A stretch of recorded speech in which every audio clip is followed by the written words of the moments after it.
Samantala mga kabrigada, 6 na kaso ng Mpox na itala sa Davao City. City Health Office naman na pinayuhan ang publiko na huwag magpanik. Balita mula Brigada News FM Davao, Brigada Julius Pakot, i-brigada mo!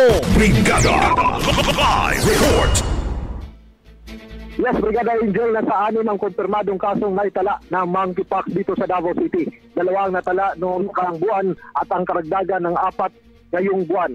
Ayon kay Dr. Sofia Corazon Zafra ng City Emerging and Re-Emerging Infectious Disease Medical Coordinator ng City Health Office, kung saan nasa isolation facility na ang 4 na residente ng Davao City na nagpositibo sa Mpox at nasa stable na ang kanilang kondisyon.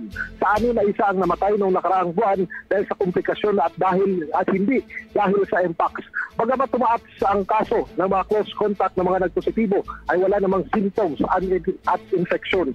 Pinayuhan naman ang lahat ng Dabawenyo na sundin ang minimum health protocol gaya ng palaging paghugas ng kamay, pagsusuot ng face mask, pero hindi ito mandatory. Paalala naman ni Dr. Zafra na huwag magpanik at agad magpa-check up sa doktor kung may nararamdaman. In the heart of changing lives, ako si Brigada Julius Pakot para sa 93.1 Brigada News FM Davao, the Music and News Authority. Umahataw! Brigada Balita Nationwide! Ang bahaging ito ay hatid sa atin ng Maxan Mangosteen Santone Coffee. Max Healthy, Max Sarap.